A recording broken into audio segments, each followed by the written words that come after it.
rise and grind, folks. Guys, I'm on the way to another no heat call. This call just came in. This is a brand new customer. She just said that the heat stopped working a few days ago. Guys, I'm on the way there right now. Let's go take a look and let's see what's going on. I'll see y'all when I get there. Alright guys, this is a 70,000 BTU upflow Lennox furnace, and guys, I just spoke with the tenant and they just said that the heat stopped working I think 2 days ago. And guys, all I did was just take the doors off.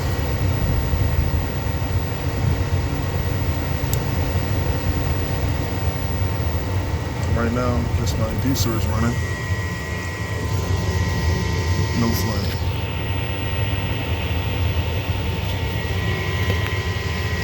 Let me count the fault codes here.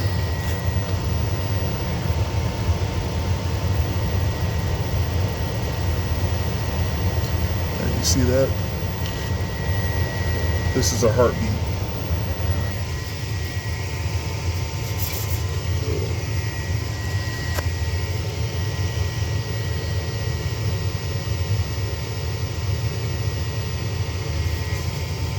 Which indicates normal operation.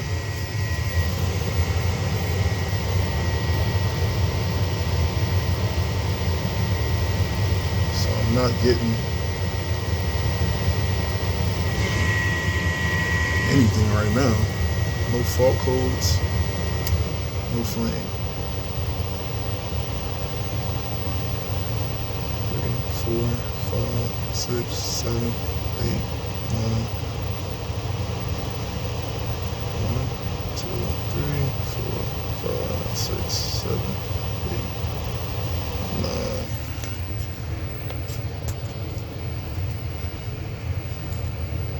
Pressure switch failed to close or reopen. We got another stuck diaphragm here.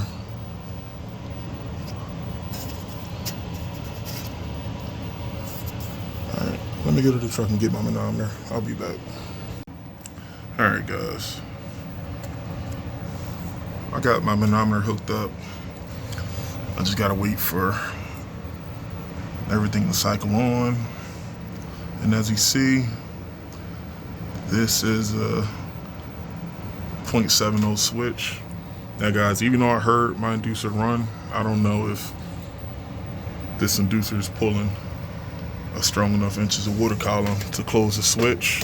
Hopefully it is. If it is, then we might just have a bad switch. But guys, regardless of the switch, this furnace is definitely covered in a bunch of crud and sediment. And the tenant definitely said that they replaced the filter, but guys, this filter looks like it has about maybe a month left, if not a couple of weeks. So maintenance is definitely something I'm going to bring up, but we have to first figure out what's going on.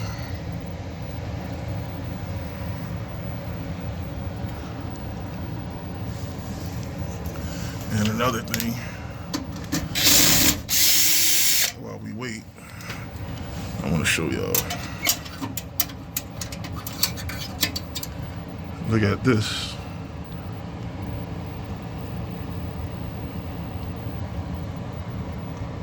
This is certainly a recall waiting to happen. So maintenance is definitely something that's going to be part of my recommendation. But we first got to verify that our inducer motor is working properly before we proceed with the new switch. And the age of this unit, looking at the serial number, this is a 22 or 17. This can pass for either or. This is a newer unit. I believe this is a 22, looking at the serial number on that EVAP.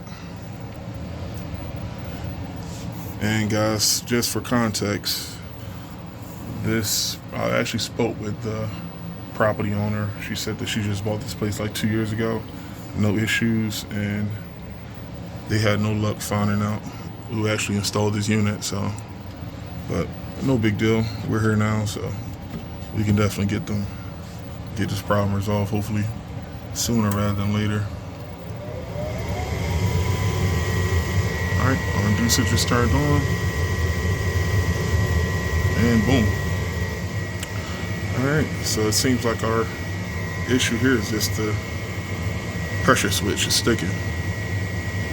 And guys, in the jam, I had someone ask me this the other day about these pressure switches. Guys, if you verify that the switch is not closing, blowing into this switch is not going to do anything. I repeat, blowing into this pressure switch is not going to unstick it. Because guys, what can happen is if you try that and it works, you can't say in full faith or with any guarantees that diaphragm is not going to stick right when you leave. So guys, once again, this thing only takes 2 seconds to replace. If you can verify that the inducer is working and the pressure switch is sticking, just pop in a new switch. There's no way to rig this up to keep it on without replacing it. So guys, it is what it is. Just make sure you have a universal air switch on the truck, and most importantly, make sure you got a manometer. And like I said, you can't go wrong with diagnosing and or replacing these air switches or pressure switches. All right, guys, let's pop a new switch in. I'll see you in a little bit. Guys, I just spoke with the landlord, and she wants to get this done, and also we signed this customer for maintenance. So just to get started, this is the first filter I'm putting in this year. We're just gonna replace the filter.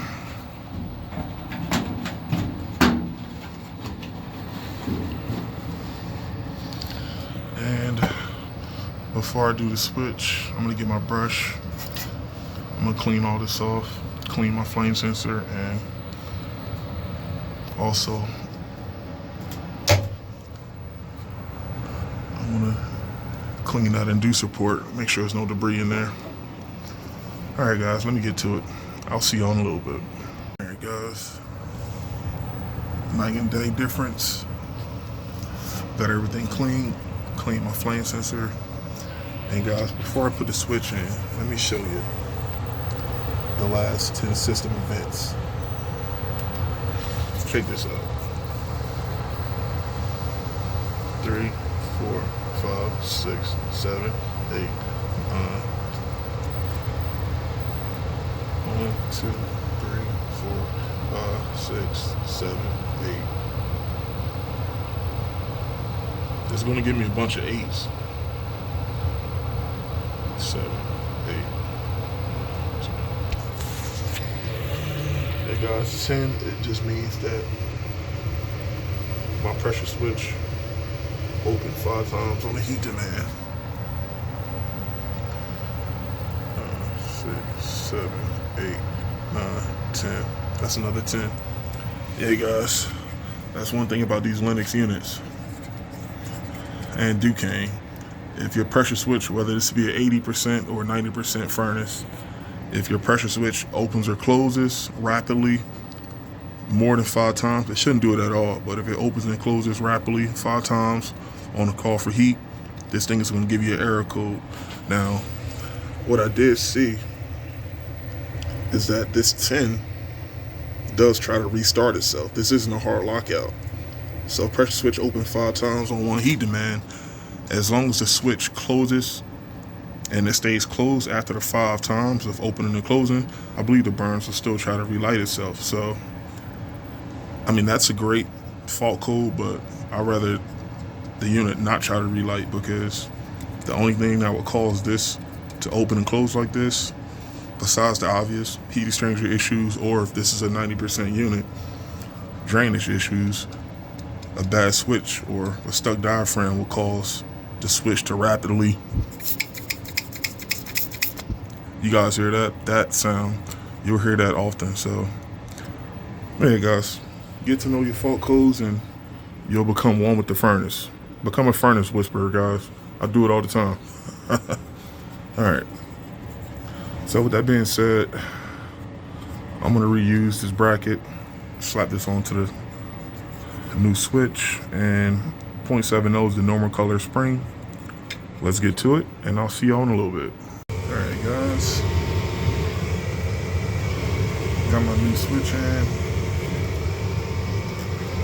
and now we just wait. The battery's glowing.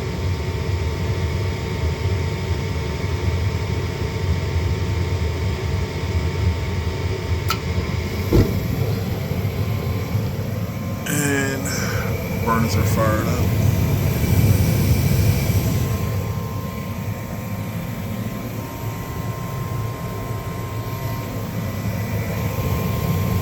Hey guys, one thing I really don't understand about Lennox, and also I've seen this on Ducane units as well. For some reason, they make the spade connections on their pressure switches smaller than normal. Now guys, once again, this might be a proprietary design, but anytime we have to replace these Ducane pressure switches or Lennox pressure switches, if we're not going OEM, we gotta cut these out and put in new spade connectors. But I don't know, maybe you guys can tell me in the comments why the connectors are smaller than normal. It is what it is, guys. If we go on OEM, you can keep these on, but once again, if you're using universal switches like me, you'll just have to use brand new spade connectors. And everything is heating up. And also we did the maintenance, so brand new filter. Flame sensor is definitely clean. I feel a lot better based on how that flame sensor was looking. I feel a lot better knowing that everything's clean, so this customer is good to go. And also this customer has the condenser in the back. I told her we'll come back out in April or May for the AC. And guys, similar to all the debris and buildup that was inside this furnace, I'm pretty sure there's something living inside that AC condenser right now. But guys, luckily it's only 30 degrees outside. We'll cross that bridge when we get to it. But I told the landlord, and I told the tenant what to expect. 3-month filter, so they know in the meantime what the shelf life on this filter is, and also when and how to replace it. But yeah guys, there you have it. No heat, pressure switch error. We did a maintenance, cleaned everything out, replaced the filter. Also put a new pressure switch in, and this customer's good to go. Let me pack up and get up out of here. I'll see you on the next one. Peace.